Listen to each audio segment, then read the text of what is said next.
आज के वीडियो में बात करते हैं हाइगेंस के तरंग सिद्धांत से परावर्तन की व्याख्या, और इसी टॉपिक में हम अपवर्तन की भी व्याख्या करेंगे। दोनों ही टॉपिक इंपॉर्टेंट हैं। अक्सर जो क्वेश्चन बनता है वो मैं बता दूं आपको। क्वेश्चन ऐसे बनता है, हाइगेंस के सिद्धांत को लिखिए और उससे परावर्तन की व्याख्या करिए, या फिर हाइगेंस के सिद्धांत को लिखिए और उससे अपवर्तन की व्याख्या करिए। तो जो बड़ा क्वेश्चन बनता है वो ऐसे बनता है, लेकिन कभी कभी केवल ऐसे ही आ जाता है कि हाइगेंस के तरंग सिद्धांत से परावर्तन की व्याख्या करिए और या फिर अपवर्तन की व्याख्या करिए।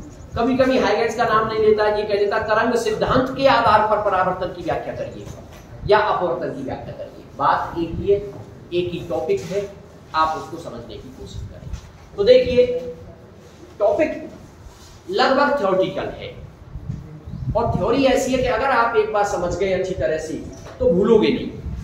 एक बार बस लिख करके उसकी प्रैक्टिस जरूर कर लेना। तो हमने क्या मान लिया भाई, आपने एक ऐसी सरफेस ले ली जो सरफेस एक तरह से परावर्तक है, यानी आपने एक परावर्तक पृष्ठ ले लिया, उसके एक साइड में पॉलिश हो रही है, जैसा कि आपने दर्पण वगैरह में पढ़ा था, उसकी एक साइड में पॉलिश होती थी। आपने नाम दे दिया इसका M1 M2, नाम कोई भी दे सकते हैं, उससे कोई फर्क नहीं पड़ता। तो आपने M1 M2 एक परावर्तक पृष्ठ ले ली। अब क्या होता है, एक समतल तरंगाग्र इस परावर्तक पृष्ठ पर I कोण पर तिरछा आपतित होता है। तो आपने एक समतल तरंगाग्र दिखा दिया, नाम दे दिया AB।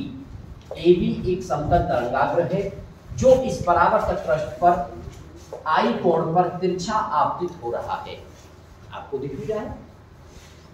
अब आप यहां पर किरण को दिखाना चाहते हो, रेज को दिखाना चाहते हो।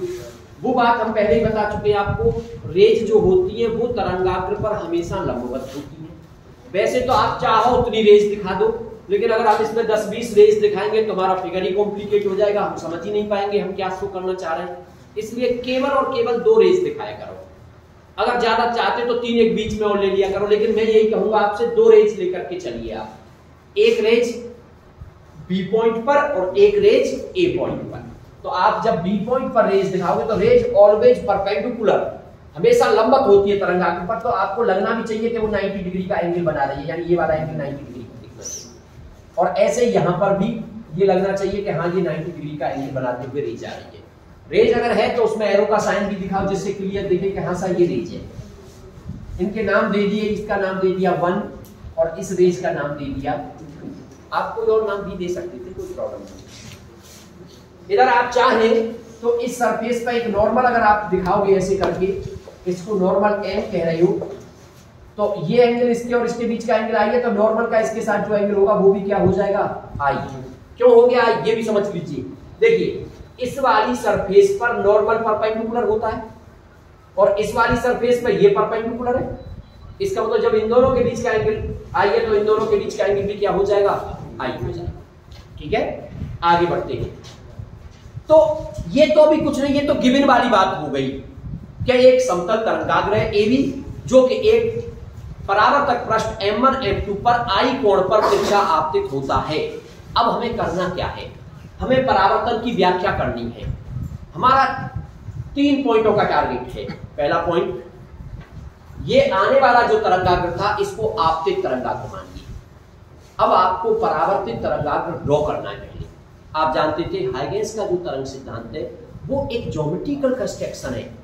किस चीज का ज्योमेट्रिकल कंस्ट्रक्शन है, किसी भी समय पर तरंगाग्र का। इसका मतलब आप परावर्तित तरंगाग्र निकालना चाहते हो तो हाइगेंस के तरंग सिद्धांत की सहायता से आप किसी भी समय, मान लो t समय बाद ये परावर्तित होकर चला जाता है, इसका मतलब t समय बाद हम उस तरंगाग्र को ड्रॉ कर सकते हैं, उसका ज्योमेट्रिकल कंस्ट्रक्शन कर सकते हैं, उसका ज्यामितीय निरूपण कर सकते हैं। तो पहला काम हमारा यही होगा कि हम परावर्तित तरंगाग्र को इस फिगर में ड्रॉ करें, पहला काम। दूसरा काम परावर्तन की व्याख्या करनी है, यानी परावर्तन के जो नियम होते हैं ना उनको एक्सप्लेन करो। और परावर्तन के 2 नियम है। पहला नियम I = R, आपतन कोण का मान परावर्तन कोण के बराबर होता है। ये चीज सिद्ध करके लानी होगी आपको। दूसरा, आपतित किरण, परावर्तित किरण और अभिलंब, ये तीनों एक ही तल में होते हैं, ये चीज प्रूव करनी होगी आपको। तो देखिए 3 काम करने। चलिए सबसे पहला काम करते हैं, हम परावर्तित तरंगाग्र निकालते हैं। उसके लिए हाइगेंस के तरंग सिद्धांत का यूज करना है। हाइगेंस का तरंग सिद्धांत क्या कहता है भाई? बुक सबसे पहला पॉइंट वो ये कहता है कि जो तरंगाग्र आपको दे रखा है, जिसको आप प्राइमरी वेव फ्रंट कहते हो, जिसको प्राथमिक तरंगाग्र कहते हो, उसका हर पॉइंट एक नए प्रकाश स्रोत की तरह काम करता है और द्वितीयक तरंगिकाएं उत्सर्जित करता है। और ये द्वितीयक तरंगिकाएं माध्यम में उसी स्पीड से चलती हैं जिस स्पीड से पहले वाली तरंगें चल करके आ रही थी। ठीक है, तो इतना काम करती है। तो अब इस तरंगाग्र का हर पॉइंट एक न्यू सोर्स का काम करता है। तो मैंने ये वाला पॉइंट ले लिया, बी के पास वाला पॉइंट। इसका मतलब बी वाला पॉइंट ले लिया तो वो एक न्यू सोर्स की तरह काम कर रहा है। तो उससे चलने वाली जो द्वितीयक तरंगिका होगी, अब मैं उसको लेना के जा रहा हूं आगे कि वो कहां पहुंचेगी। मान लीजिए वो आगे चल करके किसी पॉइंट पर इस पृष्ठ से जाकर के टकराती है, और मान लो ए गैस पॉइंट पे जाकर के वो टकराती है, और उसे जो बी पॉइंट से चलने वाली जो द्वितीयक तरंगिका है, उसे यहां से यहां तक आने में हमने मान लिया टाइम लगता है टी टाइम में वो पहुंच जाती है ए गैस पर। इसका मतलब अगर आप इस जगह आप ये मान के चल रहे हो कि यहां पे एयर है, वायु है, और वायु में जो प्रकाश की चाल होती है वो सी होती है, केवल सी मान लो। वायु में प्रकाश की चाल को सी मान लिया। इसका मतलब टी टाइम में उसने डिस्टेंस कितनी ट्रेवल की होगी? तो आप लिख दोगे B A dash is equal to C T, समीकरण नंबर 1। बात को समझने की कोशिश करिए, क्योंकि आपने कहा है वो उसी चाल से चलती है जिस चाल से तरंगें पहले चल रही, यानी वही प्रकाश की चाल। तो वायु में प्रकाश की चाल होती है सी, तो यहां से वहां तक जाने में टाइम लग रहा है टी, तो डिस्टेंस कितनी ट्रेवल की? C T. डिस्टेंस बराबर स्पीड इनटू टाइम। तो हमारा बी ए डैश जो है वो सी टी के बराबर हो गया। अब हमें देखो क्या समझना है। अब इस तरंगाग्र का हर पॉइंट एक न्यू सोर्स है, कोई भी पॉइंट ले लो आप, और उससे द्वितीयक तरंगिका जो जाएगी टी टाइम में, क्योंकि माध्यम तो बदल नहीं रहा भाई, इससे परावर्तित होकर लौटेगी तो ऊपर वाले माध्यम में ही तो आ जाएगी। इसका मतलब माध्यम तो बदल नहीं रहा। इसका मतलब क्या होगा? टी टाइम में हर एक द्वितीयक तरंगिका सी टी डिस्टेंस ही ट्रेवल करेगी। बात समझ रहे हैं कि नहीं? यानी यहां से चलेगी वो भी सी टी डिस्टेंस ट्रेवल करेगी। यहां ऐसा होगा, यहां से कुछ डिस्टेंस ये होगी और कुछ टकरा के इधर जाएगी। यहां से चलेगी वो भी सी टी डिस्टेंस ट्रेवल करेगी, कुछ इधर जाएगी फिर इधर जाएगी, लेकिन माध्यम तो एक ही है। उन दोनों का यहां से इधर जाना और उधर जाना, दोनों डिस्टेंसों का जो सम होगा वो किसके बराबर होगा? सी टी के बराबर होगा। लेकिन हम बीच में कोई दिखाई नहीं रहे हैं, हम तो केवल दो दिखा रहे हैं, एक उस किनारे वाली और एक इस किनारे वाली। इसका मतलब इस किनारे से जो चलेगी तो वो तो उसी पृष्ठ पे है, तो इस किनारे से चलने वाली द्वितीयक तरंगिका भी टी टाइम में कितनी डिस्टेंस ट्रेवल करेगी? C T. और सी टी का मतलब वो बराबर है किसके? बी ए डैश के लिए। भाई वैसे मैं कह दूं सी टी, तो अब आप ये थोड़ी जानते हो कि सी टी की वैल्यू कितनी है, ये तो हमें पता ही नहीं है सी टी कितना है। उसको कैसे लेंगे? प्रकार में नहीं ले सकते, लेकिन हमें ये पता है सी टी किसके बराबर है? बी ए डैश के बराबर है। तो क्या करेंगे? प्रकार लेकर के उस प्रकार में इस बी के डिस्टेंस को नाप लेंगे। प्रकार स्केल से नापने की जरूरत नहीं है, प्रकार लो, एक सिरा उसका यहां रखो, एक सिरा यहां रखो, डिस्टेंस आ गई, और उसी डिस्टेंस को लेकर के ए को सेंटर मान करके क्या खींच दोगे? आर्क लगा दोगे आप। तो ए को सेंटर मान करके एक आर्क लगा देंगे। तो हमने ए को सेंटर माना और बी ए डैश यानी सी टी के बराबर डिस्टेंस लेकर के एक आर्क लगा ली। समझ गए ना कैसे करना है ज्योमेट्रिकल कंस्ट्रक्शन? अब क्या करेंगे? ए डैश पॉइंट से इस पे टेंजेंट खींचेंगे। अब आप कहोगे कि साहब टेंजेंट कैसे खींचती है? टेंजेंट के लिए एक स्केल ले लेना और उस स्केल को ऐसे लगा करके धीरे धीरे आगे बढ़ाना, और जब तुम्हें लगे कि बिल्कुल एक ही पॉइंट पर टच कर रहा है, उसको लास्ट में बस एक सिरा सा दिख रहा है, और यहां से लगा करके और उसको लाइन खींच देना।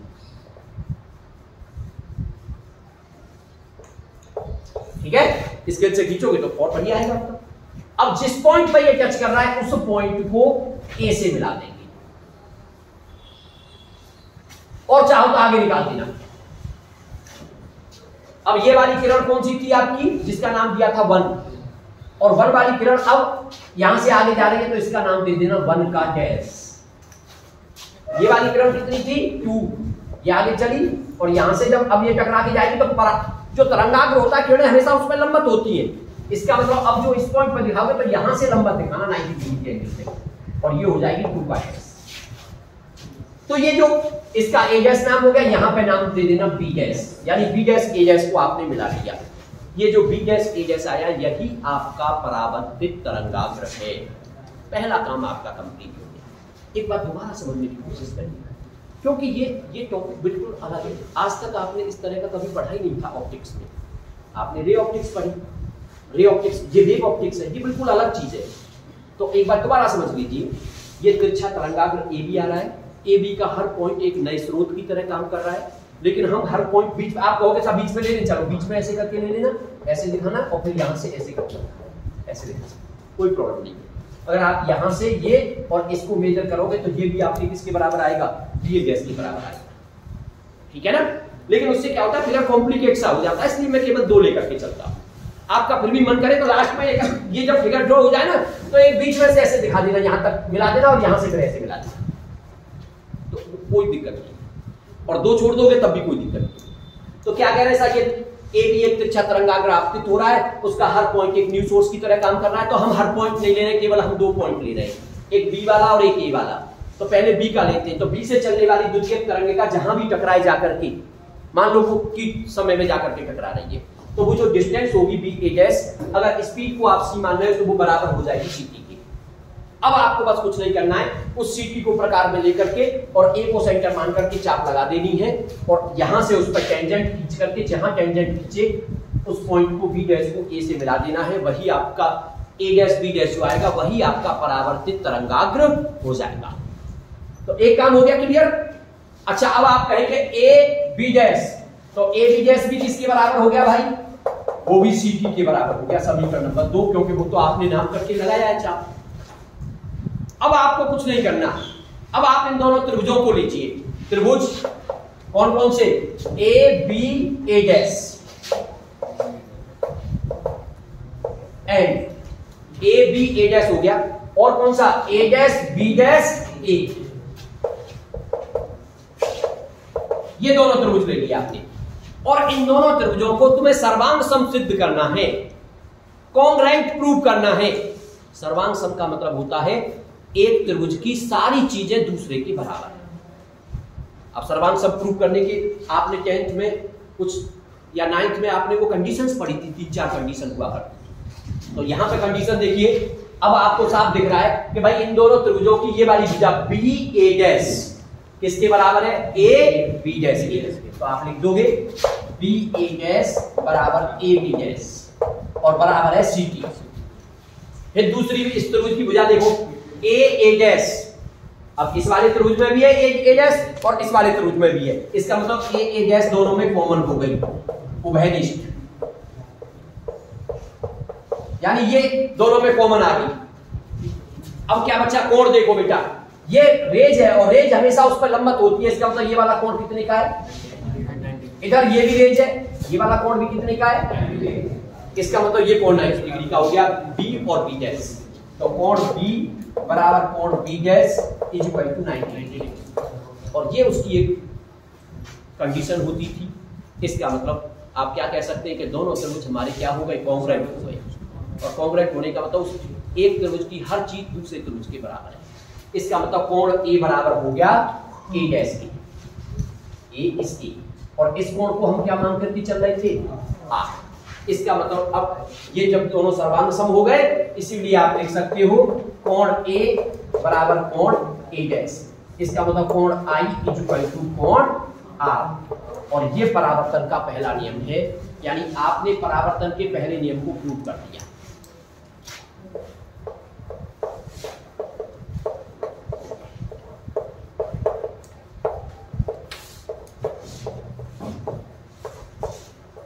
ये प्रूव हो गया था परावर्तन का पहला नियम। अब रह गया दूसरा नियम। अब दूसरे नियम को प्रूव करने के लिए फिगर को देखेंगे। हमने फिगर में मेन क्या ड्रॉ किया है, आपतित तरंगाग्र, परावर्तक पृष्ठ आपतित तरंगाग्र ए बी, परावर्तक पृष्ठ M1 M2, और फिर परावर्तित तरंगाग्र ए डैश बी डैश। और वास्तव में आपने जब इसको ड्रॉ किया तो किसी एक कागज पर या फिर इस बोर्ड पे ही तो ड्रॉ किया, इसका मतलब आपतित तरंगाग्र, परावर्तक पृष्ठ और परावर्तित तरंगाग्र एक ही तल में हैं। बताओ है कि नहीं भाई, आपने ड्रॉ किए, इसका मतलब ये तीनों एक ही तल में हैं। अब क्या होता है, आपतित तरंगाग्र पर जो परपेंडिकुलर होती है उसको कहते हो आपतित किरण, और परावर्तक पृष्ठ पर जो परपेंडिकुलर होता है उसको कहते हो अभिलंब, और परावर्तित जो तरंगाग्र है उस पर जो परपेंडिकुलर है वो हो गई आपकी परावर्तित किरण। इसका मतलब ये हुआ कि जब ये और ये एक ही तल में हैं तो इन तीनों पर जो परपेंडिकुलर होंगे वो आपस में वो भी कैसे होंगे, एक ही तल में होंगे। और वही हमारा क्या होता है, परावर्तन का दूसरा नियम कि आपतित किरण, अभिलंब और परावर्तित किरण एक ही तल में होते हैं। तो इस तरह से आपने हाइगेंस के तरंग सिद्धांत के आधार पर क्या कर दिया, परावर्तन की व्याख्या कर दी, और ये टॉपिक आपका कंप्लीट। ठीक है, इसी के साथ अब जो दूसरा टॉपिक है वो है हाइगेंस के तरंग सिद्धांत से अपवर्तन की व्याख्या करना। तो अब हम बात करते हैं परावर्तन की जगह पे अपवर्तन की। 3 टॉपिक है बस, तरंग सिद्धांत को समझना है, परावर्तन की व्याख्या करनी है, अपवर्तन की व्याख्या करनी है। अब हम अपवर्तन की व्याख्या की बात करते हैं। थोड़ा सा टिपिकल है अपवर्तन की व्याख्या करना, लेकिन समझने की कोशिश करना, कहीं कोई परेशानी ऐसी नहीं आएगी। उसके लिए थोड़ा सा हमें अपवर्तन को समझना होगा। वो मैं तुम्हें पहले ही पढ़ा चुका हूँ रे ऑप्टिक्स में कि भाई अपवर्तन क्या होता है, और वहीं पे एक वर्ड आता था रिफ्रैक्टिव इंडेक्स, अपवर्तनांक, उसको भी हम क्लियर कर चुके थे। तो अब हमें व्याख्या करनी है अपवर्तन की। अपवर्तन की व्याख्या करने के लिए देखिए क्या है, जब हमें अपवर्तन की व्याख्या करनी होगी तो हमें 2 माध्यमों की बात करनी होगी, क्योंकि अपवर्तन का मतलब होता है जब प्रकाश किरण एक माध्यम से दूसरे माध्यम में जाती है तो अपने पथ से विचलित हो जाती है। उसके बाद अपवर्तन के जो नियम होते हैं उसमें पहला नियम होता है स्नेल का नियम, और वो होता है sin i upon sin r is equal to constant. और कांस्टेंट में भी ये होता है जिस माध्यम में जा रहा है उसका रिफ्रैक्टिव इंडेक्स अपॉन जिससे आ रहा था उसका रिफ्रैक्टिव इंडेक्स, यही था ना। और दूसरा